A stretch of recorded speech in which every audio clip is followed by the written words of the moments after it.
Hello friends, welcome back to our channel. పార్టీలో సాగర్ నిజ స్వరూపాన్ని అందరి ముందు బయటపెట్టి సాగర్ నర్మదని రామరాజు చేత బయటికి గెంటించిన శ్రీవల్లి భాగ్యం. అది ఎలా జరిగిందో తెలుసుకోవాలంటే ఈ వీడియోని ఎక్కడా స్కిప్ చేయకుండా చివరి వరకు చూడండి. ఇక స్టోరీలోకి వెళ్ళినట్లయితే నర్మదా, సాగర్ అందరూ కూడా ఇక పార్టీకి చాలా రెడీ అయ్యి వెళ్తూ ఉంటారు. అది చూసిన శ్రీవల్లి భాగ్యం చాలా కోపంతో రగిలిపోతూ ఉంటారు.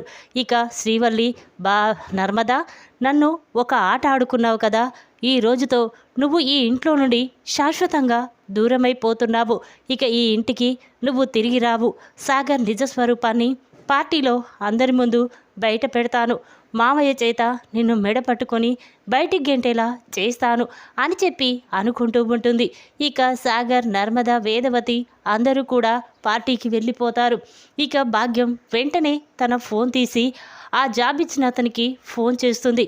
ఇక భాగ్యం నుండి ఫోన్ రావడంతో అతను ఫోన్ లిఫ్ట్ చేసి చెప్పండి మేడం అనగానే అప్పుడు భాగ్యం, చూడండి, ఉద్యోగం కావాలని చెప్పాం కదా, డబ్బు తీసుకువెళ్ళడానికి నీకు లొకేషన్ పెట్టాను, అక్కడికి రా అని చెప్పి భాగ్యం అనగానే అప్పుడు అతను సరే మేడం, వెంటనే వచ్చేస్తాను అని చెప్పి ఇక ఫోన్ పెట్టేసి భాగ్యం చెప్పిన చోటుకి వస్తాడు. ఇక భాగ్యం వెంటనే రామరాజు ఫోన్ నెంబర్ ఇచ్చి, చూడు, ఇతనితో నేను సాగర్కి ఉద్యోగం ఇచ్చానని నువ్వు రామరాజుకి ఫోన్ చేసి చెప్పు, అతనే నీకు డబ్బు తెచ్చిస్తాడు అని చెప్పడంతో అప్పుడు అతను సరే మేడం అని చెప్పి తన ఫోన్ తీసి వెంటనే రామరాజుకి ఫోన్ చేస్తాడు. ఇక ఏదో అన్నోటెడ్ నెంబర్ నుండి ఫోన్ రావడంతో రామరాజు ఫోన్ లిఫ్ట్ చేసి హలో, ఎవరు చెప్పండి అనగానే అప్పుడు అతను, సార్, ఉద్యోగం కావాలన్నారు, డబ్బిస్తానన్నారు, లొకేషన్ పెట్టారు కదా, మీకోసం వచ్చి ఇక్కడ ఎదురు చూస్తున్నా, వెంటనే మీరు రండి అని చెప్పగానే అప్పుడు రామరాజు ఒక్కసారి షాక్ అవుతాడు. ఏయ్, ఎవర్రా మీరు, లొకేషన్ పెట్టడం ఏంటి, ఉద్యోగం కావాలనడం ఏంటి అనగానే అప్పుడు వాడు, అవును సార్, మీరు లొకేషన్ పెట్టారు, ముందు డబ్బు తీసుకొని ఇక్కడికి రండి అని చెప్పగానే ఇక రామరాజు చాలా కోపంతో వెంటనే లొకేషన్ దగ్గరికి వెళ్తాడు. అక్కడికి వచ్చి అటు ఇటు చూస్తూ ఉండగా అక్కడ ఎవరూ కనిపించరు.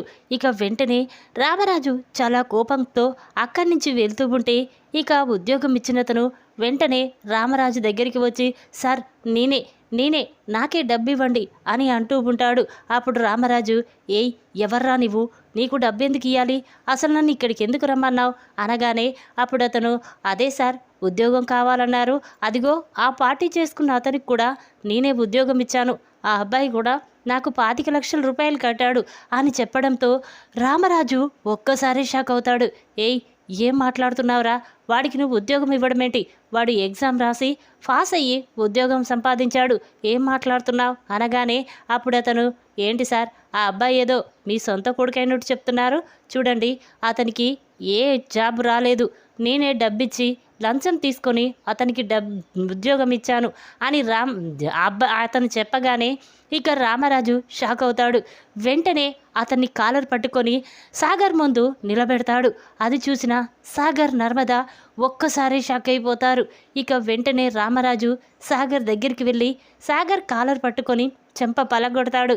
ఏయ్, ఎందుకురా ఇంత మోసం చేశావు, నువ్వు, నీ భార్య, మీ మావయ్య కలిసి నన్ను ఇంత మోసం చేస్తారా, నలుగురిలో తలదించుకునేలా చేస్తారా అని రామరాజు అనగానే అప్పుడు సాగర్, ఏంటి నాన్న, ఏం జరిగింది అసలు అనగానే ఇంకా రామరాజు, ఏంట్రా అర్థం కాలేదా, నువ్వు ఉద్యోగం ఎలా సంపాదించావో ఇప్పటికి కూడా ఇతన్ని చూసిన తర్వాత కూడా నీకు అర్థం కాలేదా, చూడు, ఇంకొకసారి నన్ను మోసం చేస్తావా అని చెప్పి రామరాజు సాగర్ని కొడుతూ ఉంటాడు.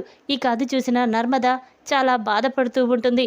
అది కాదు మామయ్య అంటూ ఉంటే అప్పుడు రామరాజు, అమ్మ నర్మద, చాలమ్మా, నువ్వు నీ భర్త చేసిన మోసం చాలు, ఇక ఎప్పటికీ మీ మాట నమ్మను, నా కోడళ్ళంటే ఎంతో గౌరవం ఉండేది, కానీ నా ఇంటి పరువే ఇంతమందిలో నన్ను, నా ఇంటి పరువుని తలదించుకునేలా చేస్తారని అస్సలు అనుకోలేదు, ఇక మీరు చేసిన దానికి నాకు చాలా బుద్ధొచ్చింది అని చెప్పి రామరాజు బాధపడుతూ ఉంటాడు. అప్పుడు శ్రీవల్లి, ఏంటి నర్మద, మామయ్యని మళ్ళీ అందరి ముందు తలదించుకునేలా చేశారు కదా, చి, ఎందుకు నర్మద ఇలా చేస్తున్నారు అని చెప్పి ఇక శ్రీవల్లి అందరి ముందు నర్మద సాగర్ని చాలా అవమానిస్తూ మాట్లాడుతూ ఉంటుంది. ఇక పార్టీలో అందరూ కూడా రామరాజు గురించి చాలా అవమానంగా మాట్లాడుతూ ఉంటారు. అది చూసిన రామరాజు తట్టుకోలేకుండా ఉంటాడు. ఇక వేదవతి, ఒరే సాగర్, నర్మద, ఏంట్రా ఎందుకు ఇలా చేశారు? ఉద్యోగం కొలవలసిన అవసరమేముంది? అయినా అంత డబ్బు నీకు ఎక్కడి నుంచి వచ్చిందిరా అని వేదవతి అంటూ ఉంటే అప్పుడు శ్రీవల్లి, అత్త అది కాదు, అసలు ఈ సాగర్కి ఉద్యోగానికి డబ్బులు ఎలా వచ్చాయో నేను చెప్పనా? అమూల్య కోసం ఆ వనజ గారు 25 లక్షలు ఇచ్చారు కదా, ఆ డబ్బే ఆ ఉద్యోగానికి కట్టాడు.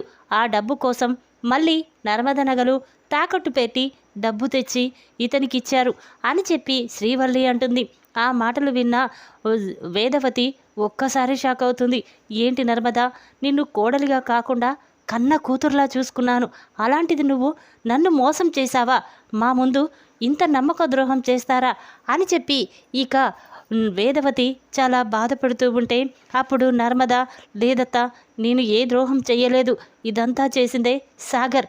నేను నిజం చెప్దామని చెప్పాను, కానీ సాగర్ నా మాట వినలేదు అని చెప్పి ఇక నర్మద అనగానే అప్పుడు రామరాజు, వేదవతి వెళ్దాం పద, వీడి భార్యతో కలిసి మనల్ని మోసం చేశారు, ఇక వీళ్ళకి మనకి ఎటువంటి సంబంధం లేదు అని చెప్పి రామరాజు అంటూ ఉంటే అప్పుడు వేదవతి, అది కాదండి ప్లీజ్ నేను చెప్పేది వినండి అని అంటూ ఉంటుంది.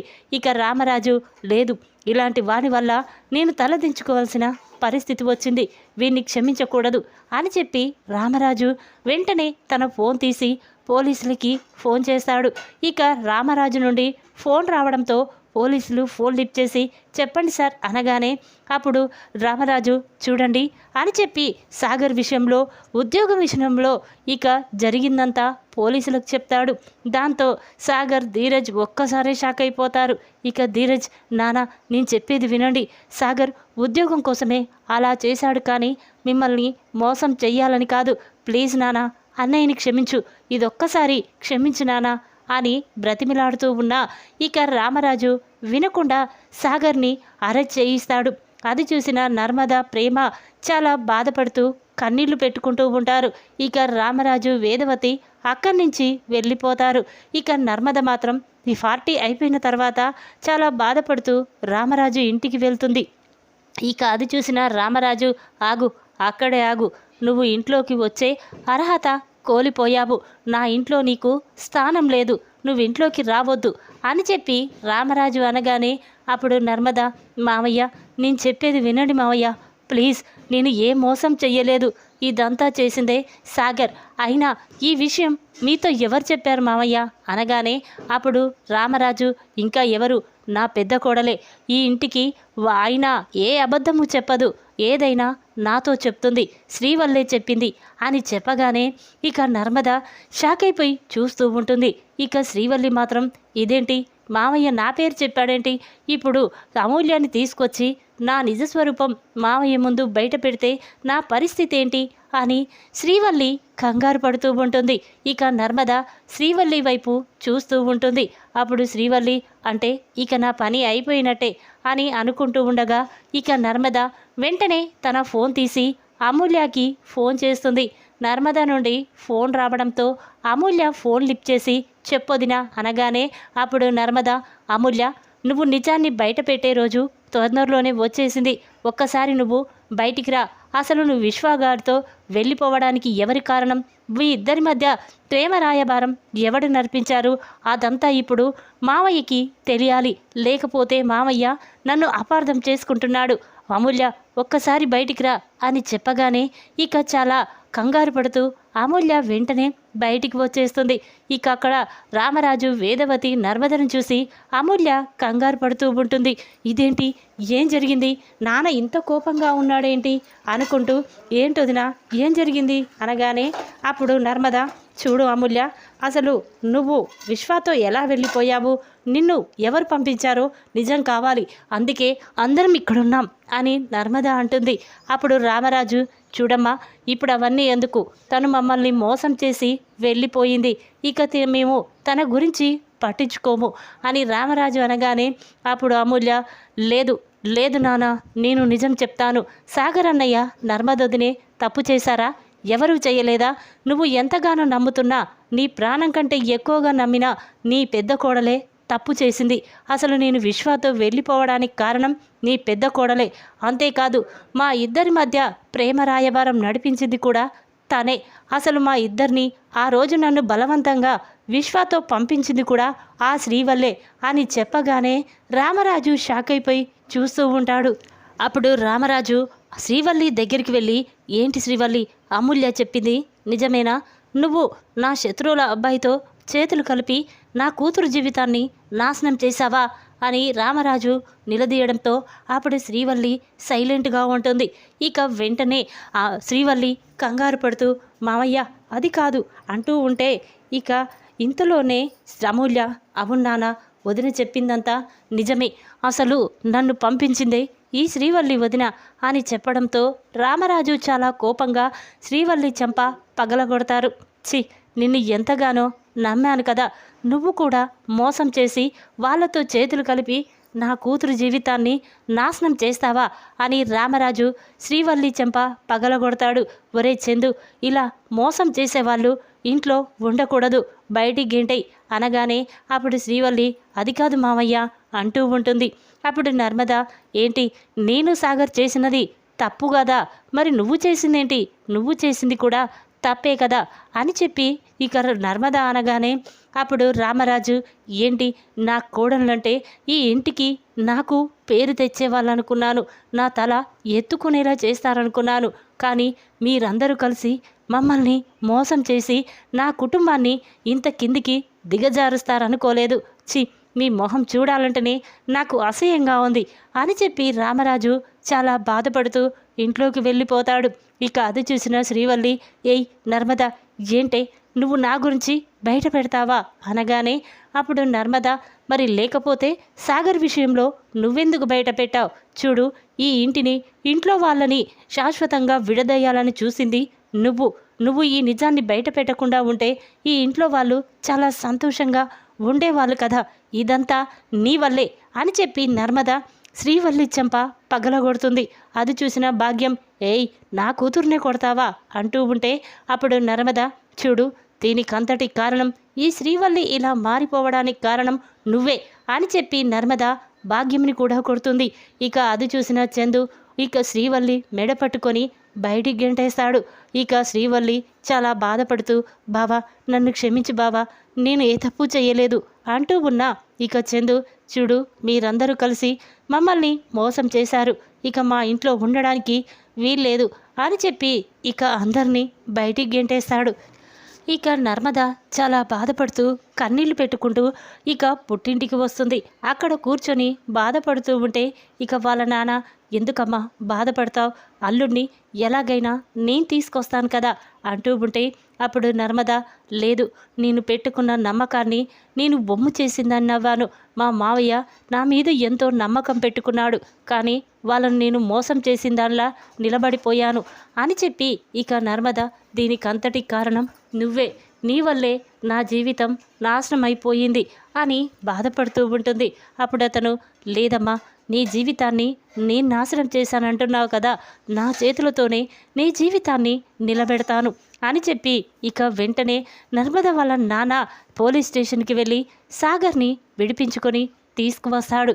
ఇక నర్మద, సాగర్ వాళ్ళ మావయ్య ముగ్గురు కూడా రామరాజు ఇంటికి వెళ్తారు. అక్కడికి వెళ్తే తర్వాత రామరాజు, చూడు, మీరు నా ఇంట్లో రావడానికి వీల్లేదు, ఆ అర్హత కూడా కోల్పోయారు అని రామరాజు అంటూ ఉంటే అప్పుడు అతను వెంటనే రామరాజు కాళ్ళు పట్టుకొని, బావా నన్ను క్షమించి బావా, సాగర్ నర్మద ఈ ఉద్యోగం వద్దని చెప్పారు, కానీ బలవంతంగా నేనే సాగర్ని ఈ ఉద్యోగం చెయ్యమని చెప్పడంతో ఇలా చేశారు, వాళ్ళిద్దరి తప్పేమీ లేదు బావా, మమ్మల్ని క్షమించు అని చెప్పి ఇక కాళ్ళు పట్టుకోవడంతో అప్పుడు రామరాజు చాలా బాధపడుతూ ఉంటాడు. ఇక సాగర్ నర్మద కూడా రామరాజు కాళ్ళు పట్టుకొని క్షమాపణ అడుగుతూ ఉంటారు. ఇక వేదవతి చాలా బాధపడుతూ ఉండగా ఇంతలోనే అమూల్య రామరాజు ఇంటికి వస్తుంది. అది చూసిన రామరాజు కోపంతో రగిలిపోతూ ఉంటాడు. దీనికంతటి కారణం నీవే, నీ వల్లే నా కుటుంబం ఇలా జాయిపోయింది. అసలు మమ్మల్ని నమ్మించి మోసం చేసి శత్రువులతో చేతులు కలిపి నువ్వు వెళ్ళిపోయావని మేమెంతో బాధపడ్డాం. కానీ ఇప్పటికీ నిజం తెలుసుకున్నాం. చూడమ్మా, ఇన్ని రోజులు నువ్వు ఆ విశ్వాన్ని ప్రేమించావనుకున్నాను. కానీ ఇప్పుడు నీ నిజస్వరూపం తెలుసుకున్న తర్వాత ఇక నువ్వు ఆ ఇంట్లో ఉండకూడదు. వచ్చేయి అమూల్య అనగానే అప్పుడు అమూల్య, లేదు నాన్న, మన కుటుంబాన్ని ఎలా కుంగదీశారో నేను కూడా ఆ కుటుంబం మీద పగ తీర్చుకుంటాను, అంతకంతా అనుభవించేలా చేస్తాను అని అమూల్య అంటుంది. అప్పుడు రామరాజు, వద్దు అమూల్య, వాళ్ళేదో తెలియక తెలిసి కోపంలో చేశారు, కానీ మనం వాళ్ళలా చెయ్యకూడదు అని రామరాజు అంటాడు. ఇక రామరాజు సాగర్ గురించే ఆలోచిస్తూ బాధపడుతూ ఉంటాడు. అప్పుడు వేదవతి, చూడండి, ఎంత కాదనుకున్నా సాగర్ మన కొడుకు. ఏదో ఉద్యోగం చెయ్యాలన్న ఆశతో వాడు డబ్బిచ్చి ఉద్యోగం తెచ్చుకున్నాడు, కానీ కావాలని మనల్ని మోసం చెయ్యలేదు కదా అని వేదవతి అనగానే అప్పుడు రామరాజు, చూడు బుజ్జమ్మ, వాడు ఉద్యోగం చెయ్యాలనుకుంటే ముందు నాతో చెప్పాలి. ఆ ఉద్యోగానికి డబ్బులు కావాలని నాతో చెప్పలేదు. అయినా ఉద్యోగం కావాలంటే ఎగ్జామ్ రాసి పాస్ అవ్వి ఉద్యోగం తెచ్చుకోవాలి, అంతేకాని ఇలా లంచం ఇచ్చి ఉద్యోగం తెచ్చుకుంటే అది గౌరవం కాదు అని చెప్పి ఇక రామరాజు అంటూ ఉంటాడు. అప్పుడు వేదవతి, చూడండి, ఎంతైనా సాగర్ నా కొడుకు. చూడు, వాడు అరెస్ట్ అయితే నేను తట్టుకోలేనండి అని చెప్పి వేదవతి బాధపడుతూ ఉంటుంది. ధీరజ్, ప్రేమ నర్మదా సాగర్ గురించే ఆలోచిస్తూ బాధపడుతూ ఉంటారు. ఎలా ధీరజ్, నర్మదక్క సాగర్ బావని మామయ్య ఇంట్లోకి రానివ్వడం లేదు. వాళ్ళు ఇంట్లో నుండి వెళ్ళిపోతే ఈ కుటుంబం శాశ్వతంగా విడిపోతుంది. లేదు ధీరజ్, ఎలాగైనా అక్కని బావని ఇంటికి తీసుకురావాలి. వాళ్ళు లేకుండా మనం ఈ ఇంట్లో ఉండలేం అని ప్రేమ అంటూ ఉంటే అప్పుడు ధీరజ్, లేదు ప్రేమ, ఎలాగైనా వాళ్ళని నేను ఇంటికి తీసుకువస్తాను, మళ్ళీ ఈ కుటుంబాన్ని ఒకటి చేస్తాను, నువ్వేమీ బాధపడకు అని చెప్పి ధీరజ్ చాలా బాధపడుతూ అక్కడి నుంచి వెళ్ళిపోతారు. ఇక రామరాజు కుటుంబం అలా బాధపడుతూ ఉండడం చూసిన భద్రావతి మాత్రం చాలా సంతోషపడుతుంది. ఒరే విశ్వ, ఆ రామరాజు కుటుంబం బాధపడుతుందిరా, వాళ్ళు అలాగే బాధపడాలి. ఆ రామరాజుకి మనశ్శాంతి లేకుండా చెయ్యాలి, ఆ కుటుంబం నాశనమైపోవాలి, అదిరా మనకు కావలసింది అని చెప్పి అంటూ ఉంటే అప్పుడు విశ్వ, అవునత్త, నేను కూడా అలాగే చెయ్యాలనుకున్నాను, కానీ ఈ అమూల్య మన ప్లాన్ని తిప్పికొట్టింది అని విశ్వ భద్రావతి మాట్లాడుకుంటూ ఉంటారు. ఇంతలోనే శారదాంబ అక్కడికి వచ్చి, ఏంటే, ఏం మాట్లాడుతున్నావు నువ్వు? అక్కడుంది నీ చెల్లెలు కుటుంబం. నీ చెల్లెలు బాధపడుతూ కన్నీళ్లు పెట్టుకుంటే నువ్వు చూస్తూ ఎలా ఊరుకుంటావే అని చెప్పి ఇక శారదాంబ అనగానే అప్పుడు భద్రావతి, చూడమ్మా, అది నా చెల్లెలు అన్నమాట నేను ఎప్పుడో మరచిపోయాను. మన ఇంట్లో ఆ పనివాడితో వెళ్ళిపోయినప్పుడే నా చెల్లెలు చనిపోయింది, నా నాన్న చావుకి కారణమయ్యింది. అలాంటి దాన్ని నేను జన్మలో క్షమించను అని చెప్పి భద్రావతి అక్కడి నుంచి వెళ్ళిపోతుంది. ఈ విధంగా పార్టీలో అందరి ముందు సాగర్ నిజస్వరూపాన్ని బయటపెట్టిన శ్రీవల్లి, సాగర్ చెంప పగలగొట్టి పోలీసులకి పట్టించిన రామరాజు. ఈ వీడియో కనుక మీకు నచ్చినట్లయితే లైక్ చేయండి. మరిన్ని వీడియోల కోసం మా ఛానల్ని తప్పకుండా సబ్స్క్రైబ్ చేసుకోండి. Thanks for watching.